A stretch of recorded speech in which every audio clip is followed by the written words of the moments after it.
안녕하세요 여러분들. 자, 이번 시간에는 컴퓨터 일반 내용부터 시작하겠습니다.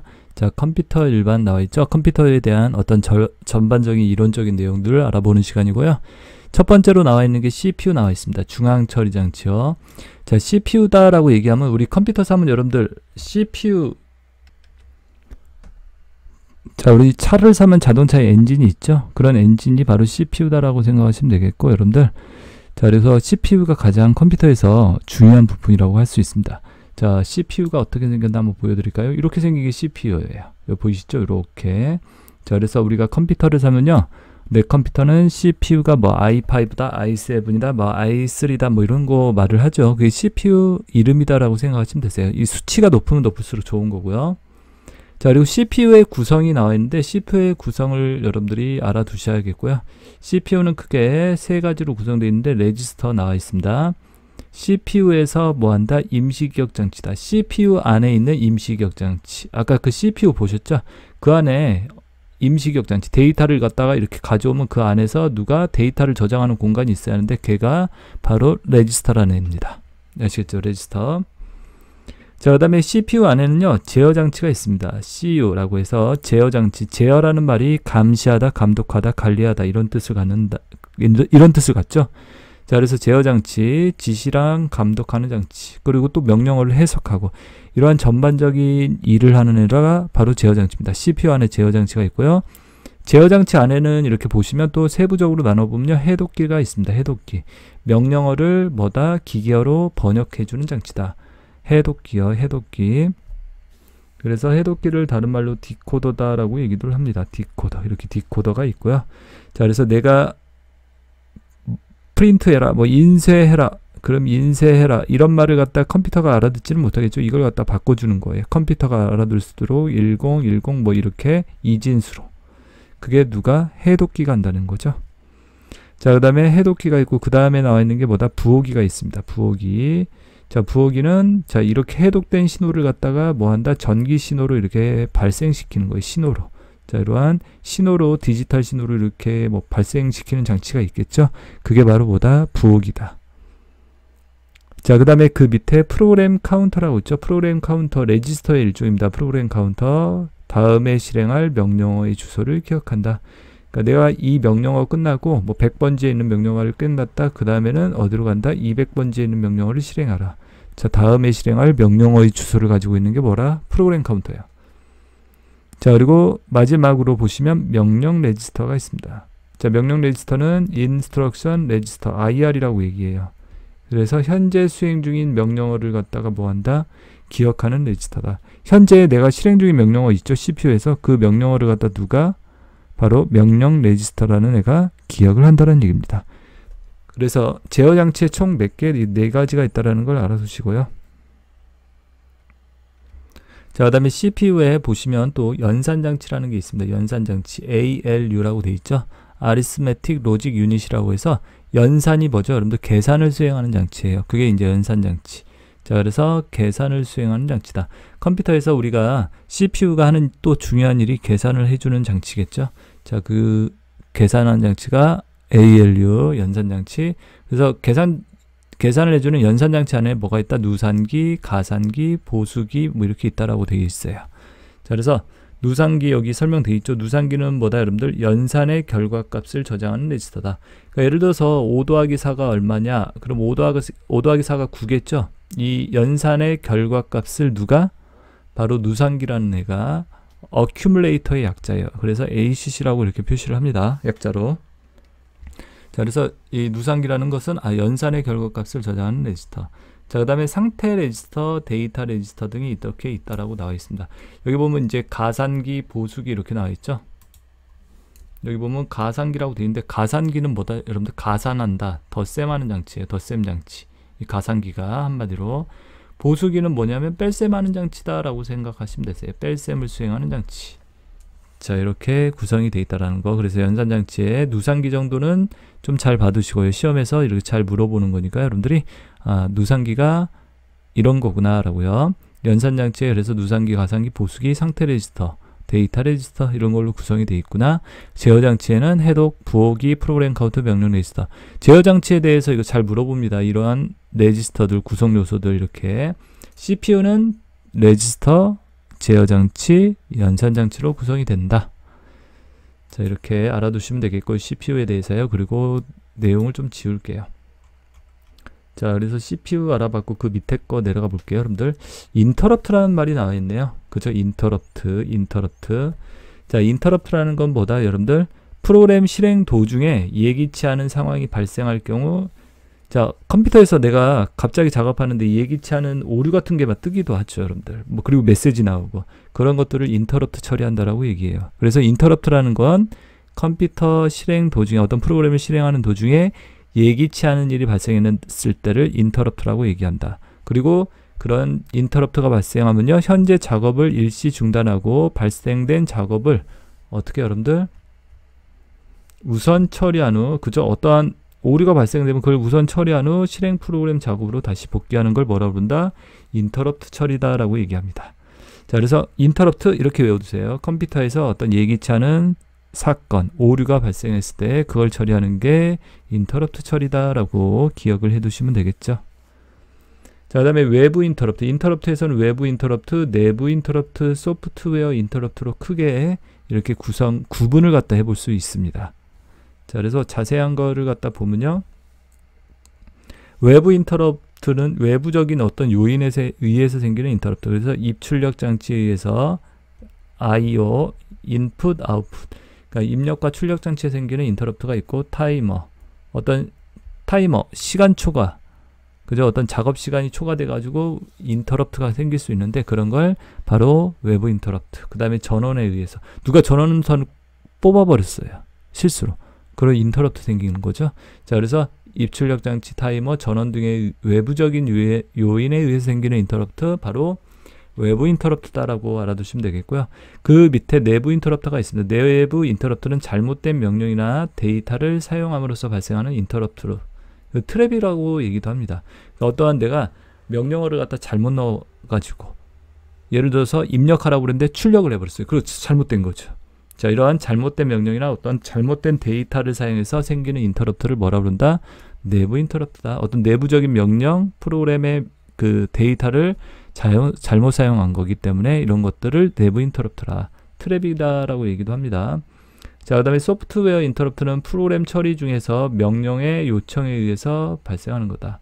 어떤 프로그램 처리 중에서 명령의 요청에서 발생하는, 그죠? 프로그램에서 인터럽트를 갖다 이렇게 걸어가지고 생기는 그런 인터럽트. 소프트웨어가, 알겠죠? 소프트웨어가 이거 문제가 발생하는데 그럼 인터럽트를 걸 수 있단 말이죠. 그런 인터럽트가 소프트웨어. 그래서 세 가지, 내부, 외부, 소프트웨어적 인터럽트. 자, 외부나 내부나 이런 것들 이렇게 좀 구분해서 알아두고, 인터럽트가 크게 세 가지라는 거 이렇게 봐두시면 되겠습니다. 그 다음에 그 밑에 IRQ라고 되어 있죠. 인터럽트 요청 값이라고요. CPU에게 인터럽트를 갖다 요구할 때 CPU가 각 장치를 갖다가 구분할 수 있는 고유한 IR 값을 가지고 있다. 그 IRQ 값을 갖다가 인터럽트 요청 값이라고 얘기해요. 그러니까 여러분들 한마디로 장치를 구분하는 그 번호라고 생각하면 돼요. 그러니까 프린터는 너 1번이라고 하자. 모니터 너 2번이라고 하자. 알겠죠? 그 다음에 C 드라이브 너는 3번이라고 하자. 이렇게 번호를 붙이는데 이게 IRQ라고 그래요. 1번 신호 들어오네? 그럼 프린터가 인터럽트를 요청하는구나. 이렇게 구분을 한다는 거죠. 자, 그래서 IRQ, 인터럽트 요청 값이다라고 해서 어떠한 장치를 갖다 구분하기 위해서 붙이는 하나의 번호다라고 이해하시면 되겠습니다. 자, 그래서 인터럽트라는 큰 개념에 대해서 우선 봐두시면 되겠고, 인터럽트는 컴퓨터에서 어떻다, 예기치 않은 일을 갖다 발생했을 때 그 인터럽트 생겼다라고 얘기를 한다라는 거. 인터럽트는 내부, 외부, 내부, 소프트웨어 세 가지로 구분이 된다. 알겠죠? 외부는 입출력 장치, 외부적인 요인에 의해서 입력과 출력 장치에 생기는 또는 타이머, 전원. 내부는 내부적인 명령어들 또는 데이터의 잘못된 사용. 소프트웨어에서 생기는, 소프트웨어가 인터럽트를 걸 때가 있는데 그게 바로 소프트웨어 인터럽트. 자, 이렇게 구분해서 알아두면 되겠습니다.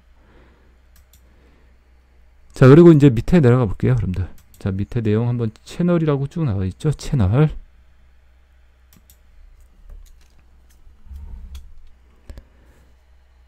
자, 채널이라고 나와 있는데요. 여러분, 채널이 뭐냐? 자, 채널이라고 이렇게 되어 있는데, 채널은요, CPU 대신해서 입출력을 관리하는 장치. 채널이 뭐라고요, 여러분들? CPU를 대신해서, 누구를 대신해서? CPU를 대신해서 입출력 장치를 관리하는 장치다. 그러니까 CPU가 하는 일이 많죠, 여러분들. CPU라는 것은 연산도 하고 제어도 하고 그죠, 여러 가지 작업을 많이 해야 돼요. 얘가 관리 감독을 하기 때문에. 그래서 어떻다, 여러분들? 입출력 장치를 네가 대신 관리해. 그래서 만든 장치가 뭐다, 여러분들? 바로 채널이다. 이렇게 이해하시면 되겠죠. 그래서 채널은 누구를 대신해서, CPU를 대신해서 입출력 장치를 관리한다. 그러니까 우리 반장이 있고 부반장, 뭐 회장이 있고 부회장이 있죠. 그런 개념이라 부회장의 개념이다라고 이해하시면 되겠죠. 그리고 채널에는 이렇게 셀렉트 채널과, 이 셀렉트 채널은 1대1, 하나의 채널이 하나의 입출력 장치만을 관리한다는 거예요. 1대1로 전담 마크하는 거. 이렇게. 그래서 한 개의 장치를 관리한다. 그래서 고속으로 어떠한 데이터 처리가 이루어진다라고요. 자, 멀티플렉스 채널은 뭐다? 멀티가 뭐죠? 여러 개죠. 그러니까 여러 개를 관리한다. 채널 하나가 여러 개의 입출력 장치를 관리하는 걸 갖다 뭐라 그런다? 멀티플렉스 채널. 저속이라고 구분이 되겠죠. 저속. 이렇게 속도가 여러 개 장치를 연결하니까. 두 개를 혼합한 블록 멀티플렉스 채널이 있다. 이렇게요. 자, 그래서 채널의 크게 두 가지로 구분이 된다는 거. 셀렉터하고 멀티플렉스 채널. 자, 그 다음에 하드디스크 연결이라고 되어 있죠. 하드디스크 연결. 자, 하드디스크를 연결하는 거에서 보시면요, ID 방식이라고 있습니다. 자, 하드디스크라는 게 뭐죠, 여러분들? 하드디스크. 여러분들, 하드디스크가 뭐죠? 보조기억 장치예요. 보조기억 장치. 보조기억 장치. 여러분들이 컴퓨터, 내 컴퓨터 또는 바탕화면에 컴퓨터 있죠. 거기 들어가면 C나 D 드라이브 이렇게 되어 있죠. 이러한 장치들이 바로 보조기억 장치라고 얘기를 하죠. 그죠? 자, 그래서 보조기억 장치. 자, 그래서 하드디스크. 하드디스크를 한번 제가 보여드릴게요. 하드디스크가 어떻게 생겼다, 여러분들? 여러분들이, 자, 보시면 하드디스크가 어떻게 생겼는지 쭉 볼게요. 하드디스크. 이런 게 하드디스크예요. 보이세요? 이렇게. 자, 여러분들이 컴퓨터 본체 안에 보면 이렇게 하드디스크가 들어가 있습니다. 자, 이런 애들, 여기에다가 뭐 한다? 데이터를 저장해요. 디스크라는 게 원판이죠. 이렇게 철로 된 원판이 있어요. 여기에다가 0과 1 이런 데이터들을 갖다 이렇게 저장하는 거예요. 이렇게 하드디스크. 보이시죠? 하드디스크. 자, 그래서 하드디스크를 이렇게 컴퓨터에 연결하는 방식이 있는데, ID 방식이라고요. 초창기에 썼던 ID 방식은 이제 2개까지 하드디스크를 연결할 수 있다라고 하고요. EID 방식은요, 익스텐드 해가지고 연결할 수 있는 개수가 좀 늘어났습니다. 4개까지 연결할 수 있고, 스카시 방식이 있는데, 스카시는 최대한 7개까지 연결을 할 수 있답니다. 2개, 4개, 7개, 그리고 스카시는 체인식 연결을 해가지고, 연결한 걸 가지고 체인식으로 이렇게 여러 개를 연결해서 이렇게 최대 7개까지 연결을 한다는 얘기예요. 개념이. 그 다음에 SATA라고 되어 있습니다. 시리얼 ATA 방식. 시리얼이라는 게 직렬이라는 뜻이에요. 자, 그래서 직렬 ATA 방식이다. 그래서 핫플러그, 빠름, 현재 이렇게 사용하고 있는 이 연결 방식이 SATA 방식이라고 그래요. 직렬 방식이라는 거. 그리고 핫플러그인, 뭐다 여러분들? 뜨겁다. 그러니까 컴퓨터 전원이 온 상태, 켜져 있는 상태에서 꽂았다 뺐다 할 수 있다는 거예요. 그전에는 이거 못했습니다. 컴퓨터 켜져 있는 상태에서 꽂았다 뺐다 하면 큰일 나겠죠. 그리고 빠르다, 현재 사용되어 있는 게 바로 뭐다? SATA 방식이다. 직렬 방식이라는 거.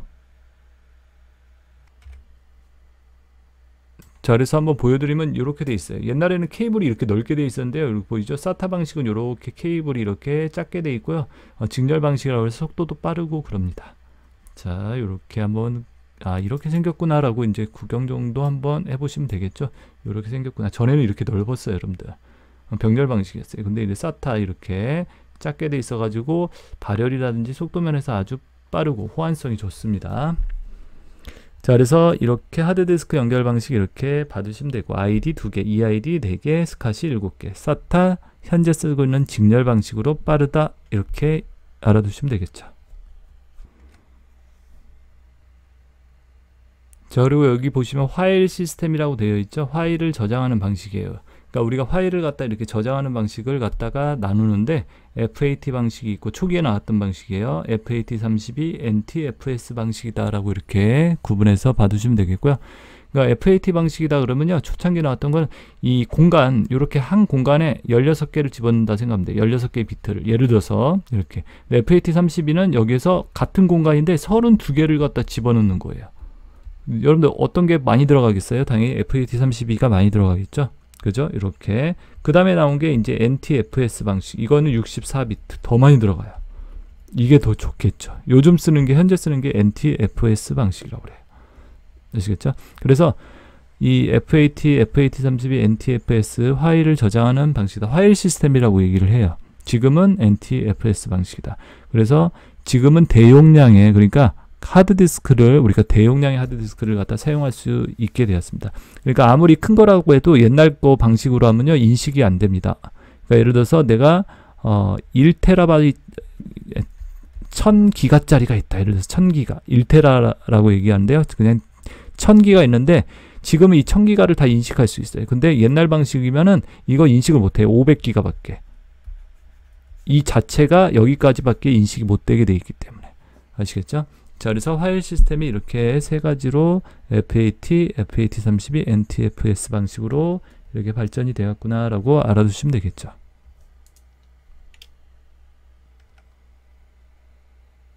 자, 그 다음에 내용을 좀 지우고요. 밑으로 내려가겠습니다. 자, 밑으로 내려가서 볼게요. 시스템 관리 이렇게 나와 있죠. 자, 시스템 관리. 여기 보시면 시스템 관리 부분에 보시면 UPS라고 있죠. UPS라고 무정전 공급 장치가 있습니다. 그러니까 정전되었을 때 전기를 공급해주는 장치가 이제 UPS라고 그래요.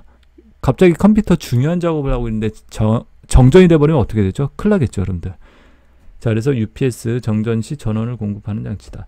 병원에도 있어요, 여러분들. 만약에 병원에서 중요한 수술을 하고 있는데 전원이 갑자기 나가버리면 큰일 나겠죠. 환자 생명에 위험이 있을 수 있겠죠. 그래서 UPS, 그 다음에 AVR이라고 해서 자동 전압 조절기가 있습니다. 일정하게 전압을 조절해주는 장치다. 그러니까 전압, 우리가 뭐 220V다, 뭐 예를 들어서 110V다, 뭐 이렇게 전압이라고 그러죠. 그 전압이 여러분들 우리 기판이 있어요. 이렇게 컴퓨터에 뭐 CPU라든지 메모리가 이렇게 꽂혀있는 기판에 갑자기 큰 전압이 오면 여기 다 타버리겠죠. 그래서 전압이 일정하게 들어올 수 있도록 해주는 장치가 필요한데 그게 AVR이다 라고 이렇게 알아두시면 되겠고요. 자, 업그레이드라는 용어가 나와 있습니다. 자, 업그레이드라는 뜻은 뭐다? 여러분들 성능을 향상시키는 이런 작업을 뭐라고 그런다? 업그레이드다. 그래서 하드웨어, 소프트웨어 업그레이드가 있죠. 기계를 좋은 걸로 바꾸는 거 또는 소프트웨어, 프로그램을 갖다 좋은 걸로 바꾸는 거. 자, 그리고 수치가 작을수록 좋은 게 있습니다. 다른 것들은 다 수치가 커야 하는데 얘는 수치가 작을수록 좋다. 램의 접근 속도, 접근하는 속도, 이렇게 램의 접근 속도는 낮을수록 좋다. 왜 그러냐면 여러분들 10의 3승초, 10의 마이너스 6승초 이런 것들을 접근 속도라고 그래요. 밀리세컨드, 마이크로세컨드 뭐 이런 식으로요. 근데 이런 것들은 접근 속도는 작을수록 좋은 겁니다. 나머지는 다 클수록 좋아요. 용량 같은 거 크면 클수록, CPU도 크면 클수록 좋은 거예요. 속도가 빠른 게, 그죠? 근데 접근 속도는 낮은 게 좋다. 그러니까 간단하게 얘기해서 5초 만에 대답하는 게 좋아요? 2초 만에 대답하는 게 좋아요? 2초 만에 대답하는 게 더 좋은 애겠죠. 그죠? 빨리 대답해 주니까. 그죠? 그러니까 작을수록 좋다라는 얘기예요. 결론적으로 작을수록 이렇게. 자, 이렇게 이해하시면 되겠고, 그 다음에 이제 주격장치라는 용어가 나와 있습니다. 밑에 주격장치. 자, 주격장치를 갖다가 보시면, 자, 우리가 C 드라이브, D 드라이브, 이 하드디스크를 뭐라고 그런다? 보조격장치. 자, 주격장치는 여러분들, 롬, 램, 이렇게 있다고 그러는데요. 자, 우리가 프로그램 실행을 하죠. 뭐, 프로그램이나 뭐, 한글이라든지, 파워포인트라든지, 게임이라든지 이런 거 실행을 하잖아요. 그럼 그런 것들이 어디에서 실행이 된다? 바로 주격장치에서 실행이 돼요. 자, 주격장치에 뭐가 있다? 롬이 있어요. 읽기 조정, 비휘발성 메모리다라고 얘기합니다. 그러니까 롬은 리드 온리 메모리, 단지 읽기만 하는 뭐다? 기억장치를 롬이라고 얘기합니다. 알겠죠? 읽기 전용. 리드 온리 메모리라고 이렇게 얘기를 해요. 단지 읽기만 하는 기억장치. 읽기만 가능한 기억장치다. 비휘발성이라는 것은 전원이 꺼져도 오프돼도 내용이 사라지지 않는다. 이걸 갖다 뭐라 그런다, 여러분들? 비휴발성 메모리라고 얘기를 합니다. 그래서 컴퓨터 전원이 꺼져도요, 거기 안에 있는 내용들이 그대로 남아있다는 거죠. 알겠죠? 그게 이제 롬이에요. 그래서 롬에는 롬바이오스라는 게 있는데요. 롬바이오스 이렇게 돼 있죠. 롬바이오스. 자, 롬바이오스 좀 봐두시면요. 롬바이오스가 뭐냐? 메모리, 모니터, 키보드 등의 주변 장치 사이에 정보 전송할 수 있도록 해주는 프로그램입니다. 자, 우리 뭐 이제 컴퓨터들이 안에 연결돼 있죠. 메모리라든지 CPU, 모니터, 키보드 이런 것들 사이에 정보를 전송할 수 있어야겠죠. 그런 프로그램들이 들어가 있어야 하는데 어디에 들어가 있다? 롬바이오스라는, 롬 안에 바이오스라는 프로그램에 들어가 있습니다. 롬바이오스. 걔를 통해서 뭐 한다?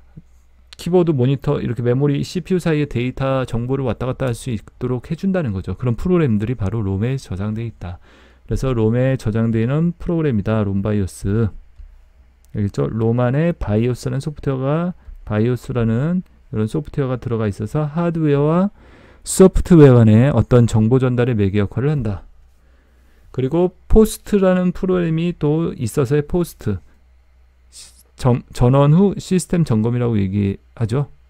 자, 그래서 여러분들 컴퓨터 딱 키면은 어떻게 되죠? 여러분들 컴퓨터 딱 키면은 컴퓨터 키자마자 어떻게 되죠? 까만 바탕에 하얀색 글씨 나오죠. 그리고 막 숫자 같은 것도 올라가고 그게 컴퓨터 점검하는 거예요. 그게 바로 포스트라는 프로그램이 실행이 되는 거예요. 롬바이오스에서. 자, 그래서 롬바이오스, 롬에 들어가 있는 프로그램으로 어떤 컴퓨터에 대한 시스템에 대한 정보라든지 또는 이렇게 장치들과 어떤 장치와 장치 사이에 뭐다 여러분들 데이터를 주고받을 수 있는 이런 프로그램이 내장되어 있다. 그래서 컴퓨터 전원이 꺼지더라도 그런 것들이 기록이 돼 있어야겠죠. 저장이 돼 있어야겠죠. 그리고 항상 불러다 써야지 않아요. 컴퓨터 전원 키면 나올 수 있도록. 그게 바로 이제 롬바이오스다. 롬바이오스가 이렇게 생겼어요. 보시면 여기 이것도 칩처럼 생겼죠. 이렇게. 그래서 롬바이오스라면 이렇게 프로그램으로 되어 있는데 여기서 이제 뭐 설정을 해요. 이렇게 이런 것들 이렇게 보이시죠? 자, 롬바이오스.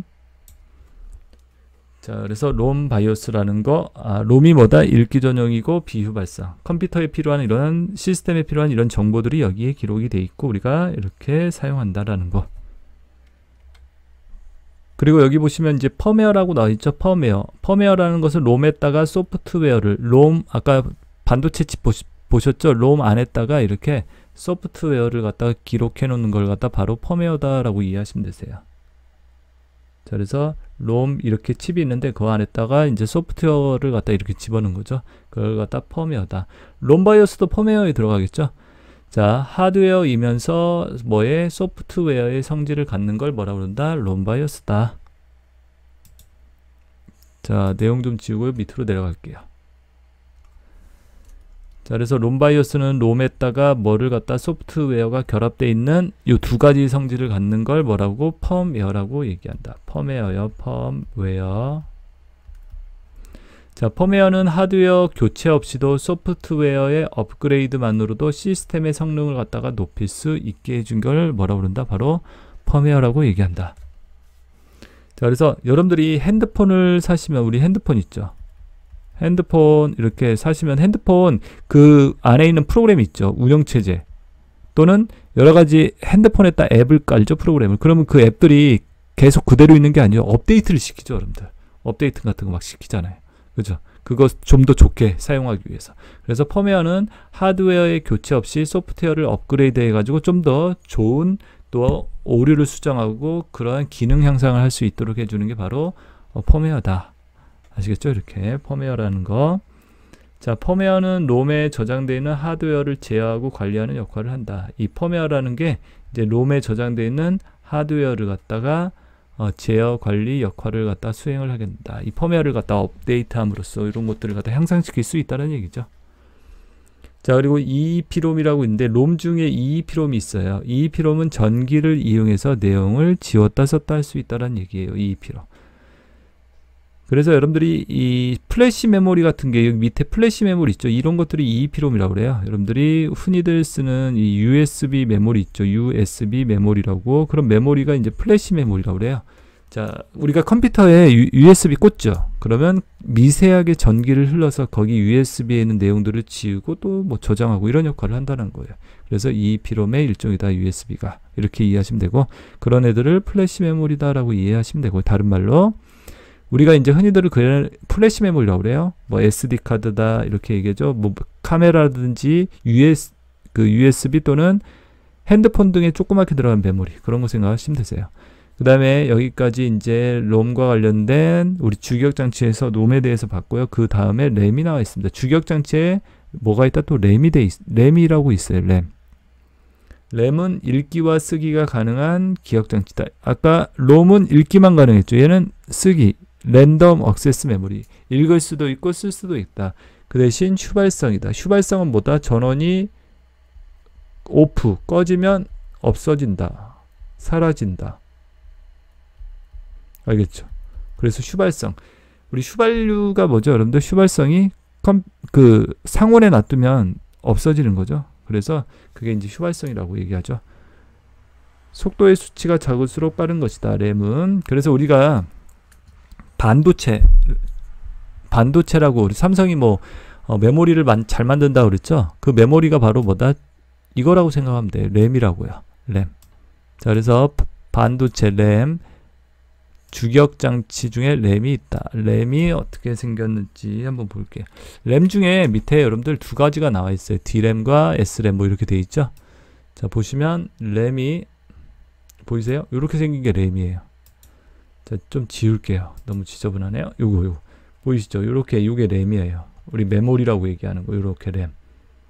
이걸 갖다 컴퓨터에다가 이제 꽂아서 쓰는 거죠. 이렇게. 자, 그래서 램이 있고요. 램은 읽기와 쓰기가 가는 거. 속도의 수치가 작을수록 빠른 것이다. 얘는 수치가 작을수록 빠른 겁니다. 램은요. 그러니까 여러분들 램의 우리 단위를 갖다가 밀리세컨드, 마이크로세컨드 뭐 이런 단위를 쓰죠. 앞에서 했었죠. 그래서 10의 마이너스 3승초, 10의 마이너스 6승초, 10의 마이너스 9승초, 이건 밀리세컨드, 마이크로세컨드, 나노세컨드 이렇게 얘기를 하죠. 어떤 게 빠르죠? 여러분들 10의 마이너스 3승초면 뭐죠? 10의 3승분의 1초, 1000분의 1초, 10의 마이너스 6승분의 100만분의 1초죠. 그러면 100만분의 1초. 이거는요 10억분의 1초, 10의 9승. 그러니까 어떤 게 빠른 거예요? 이게 빠른 거죠. 이게 작을수록, 수치가 작을수록 빠른 거죠. 그래서 램은 수치가 작을수록 좋은 거다, 빠른 거다. 자, 램에는 D램이 있고요, S램이 있다라고 얘기합니다. D램은 재충전이 필요하다. 특징을 보면 재충전이 필요하네. 충전을 해야지 내용을 계속 기억을 한다고 합니다. 그래서 뭐 어디에다가 충전기에 꽂고 그런 건 아닙니다. 컴퓨터가 켜져 있는 동안 이 충전을 시켜서 데이터를 기록을 한다, 기억을 한다. 일반적인 주기억 장치가 바로 뭐다? D램이다라고 이해하시면 되세요. 근데 뭐 특징을 말해봐라. 그러면 재충전이 필요하다. 이렇게. 알겠죠? 아까 제가 보여드렸던 D램, 이 D램이 그거예요. 메모리예요. 제가 이렇게 보여준 게 이게 이제 D램이에요. 알겠죠? S램은요, 재충전이 필요 없다. 따로 이제 재충전을 할 필요는 없고요. 캐시라는 메모리로 사용된다. S램, 캐시 메모리. D램은 뭐라고요? 주기억 장치. 자, S램이라고 있는데요. 캐시 메모리. 이 캐시 메모리는 뭐냐? 근데 캐시 메모리 밑에 설명에도 돼 있죠? 자, 밑에 설명에도 되어 있는데요. 이 캐시 메모리는 뭐라고 되어 있죠, 여러분들? 주기억 장치와 CPU와 이 CPU 안에 또 이렇게 들어가 있습니다. 캐시 메모리가 CPU와 주기억 장치 속도 차이를 보완하기 위해서 사용된다. CPU 중앙 처리 장치는 속도가 빠른데요. 주기억 장치는 D램. 엄밀히 말하면 D램이에요. D램은 얘보다 속도가 차이가 느려요. 그래서 이만큼의 어떤 속도 차이에 갭이 생기겠죠. 이 갭을 메우기 위해서 만든 메모리, 이 사이에다가 S램을 만들어 놓은 거예요. 알겠죠? 그래서 CPU와 주기억 장치 D램 사이에서 속도 차이를 줄여주기 위해서 만든 메모리가 바로 뭐다? S램이다라고 이렇게 알아두시면 되고, 문제에서 그래서 CPU, 주기억 장치 이런 말이 나오면 S램, 무조건 S램 또는 캐시 메모리, 이렇게 캐시 메모리로 알아두시면 되겠죠. 캐시 메모리다라고 이렇게 찍으시면 됩니다. 그럼 무조건 맞을 수 있어요. 알겠죠? CPU, 주기억 장치, 캐시 메모리. 이렇게. 자, 플래시 메모리 아까 했었죠. EEPROM의 전기를 이용해서 내용을 지웠다 썼다 할 수 있다. 비휘발성으로 휴대폰이나 휴대기기 등에 사용된다. USB, SD카드 이런 것들. 자, 가상 메모리라고 나와 있어요. 버추얼 메모리다라고 돼 있죠. 가상 메모리는요, 보조기억 장치의 일부를, 우리 하드디스크라고 그러죠. 아까 보조기억 장치, 뭐 C 드라이브라고 이렇게 얘기하는 거. 컴퓨터 열면 여러분들 C 땡땡 이렇게 있죠. C 드라이브, 뭐 D 드라이브. 이런 것들이 뭐다? 보조기억장치. 이 보조기억장치의 일부분을 마치 뭐처럼? 주기억장치처럼 사용한다. 자, 여러분들이 쓰는 보조기억장치는요, 용량이 엄청 커요. 용량이 엄청 큰데 여러분들이 쓰는 주기억장치는 반대로 용량이 작아요. 그래서 그 차이를 갖다가 보완하기 위해서 쓰는 게 바로 뭐다? 여러분들? 가상 메모리예요. 그래서 여러분들 하드디스크, 보조기억장치라고 그러죠. 하드디스크 한번 검색해보면 하드디스크가 여기 이렇게 나와 있죠. 뭐 이렇게 2테라, 4테라. 이 테라가 뭐죠? 여러분들 1000기가예요. 2000기가, 4000기가 이렇게 생각하면 돼요. 보이시죠? 근데 22,600원 뭐 이렇게 되네요. 이건 휴대용이죠. 휴대용이라서 이렇게 좀 나와 있는데 실제로는 그렇게까지 여기 보이죠? 이렇게 1테라 35,800 뭐 이렇게 돼 있는데 2만원 뭐 이렇게, 그죠? 테라 1000기가. 근데 여러분들 아까 제가 말했죠? D램을 한번 찾아볼까요? D램은 여러분들 보세요. 8기가예요. 기가. 아까는 1000기가였는데 8기가인데 얼마에? 5만. 엄청 비싸죠, 여러분들. 그러니까 얘가 메모리가 엄청 비쌉니다. 뭐가요? 메모리가. 그러니까 주기억 장치가 비싸기 때문에 그걸 많이 쓰지는 못해요. 단가가 세기 때문에. 그 대신 속도가 엄청 빠르고요.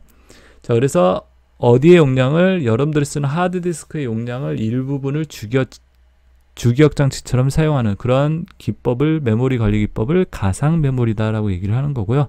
연관 메모리는요, 저장된 내용의 일부를 이용하여 장치에 접근하는 것이다. 어떤 내용을 가지고 데이터를 접근을 한다, 가져온다. 원래는 우리가 데이터를 읽어올 때는요, 그 안에 있는 주소를 가지고, 우리 사람도 주소 있죠. 몇 번지 누구 이렇게 찾아오잖아요. 근데 마찬가지예요. 컴퓨터 안에서도 주소를 가지고 찾아오는데 이거는 내용의 일부를. 자, 그리고 플래시 메모리는 아까 위에서 설명을 했었죠. 이렇게요. 자, 그리고 내용을 좀 지우고 다시 한번 여기 설명을 드리면 자료 구성과 처리 속도 단위.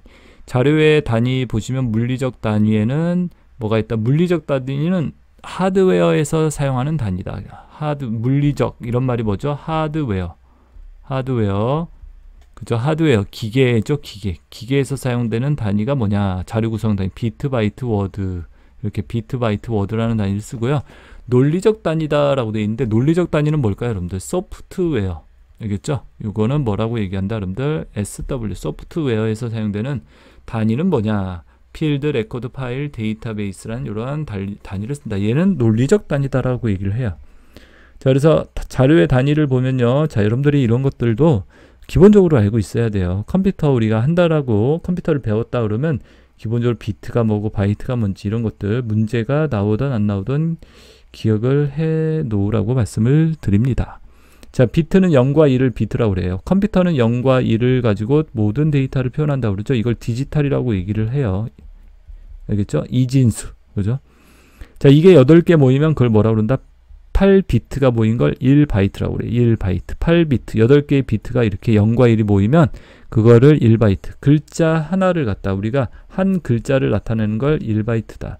바이트가 모이면 여러분들 글자가 이렇게 여러 개 모이면 그걸 뭐라고 그런다? 워드라고 얘기해요. 워드는 뭐죠? 단어. 이런 뜻이에요. CPU의 처리 단위라고 그래요. 그러니까 CPU가 어떤 데이터를 처리하는 단위가 무슨 단위요? 워드 단위로 처리한다는 거죠. 그 다음에 워드가 모이면 뭐라고 그런다? 그걸 필드, 항목이라고 그래요. 항목. 자, 그러니까 여러분들 단어가 모여서 뭐를 만든다? 항목을 만든다. 우리 국어 항목, 영어 항목 이렇게 말하죠. 그러니까 국어 항목은 뭐예요? 국어 점수들이 이렇게 모아져 있는 것들이죠. 이렇게. 영어 항목은 영어 점수들이 이렇게 모아져 있는 것이고. 그죠? 그걸 항목. 정보 표현의 최소 단위다. 어떤 정보를 표현하는 최소 단위가 뭐다? 항목. 그러면 항목이 여러 개 모이면 그걸 뭐라고 그런다? 레코드라고 얘기해요. 자료 처리 단위. 이렇게. 항목이 여러 개 모이면 요걸 이 행을 갖다 뭐라 그런다? 레코드. 알겠죠? 항목이 여러 개 모여서 레코드가 된다. 레코드가 모이면 파일이 되고요. 파일이 많이 모이면 그걸 데이터베이스, 자료의 집합, 창고다. 자, 그래서 자료의 단위 이렇게 알아봤고요. 그 밑에 거 내용 보겠습니다. 그 밑에 내용도 이렇게 자 보시면 이제 처리 속도의 단위도 외우고 있어야 돼요. 여러분들 처리 속도 단위도요. 처리 속도의 단위로는 밀리세컨드가 있다. 밀리세컨드.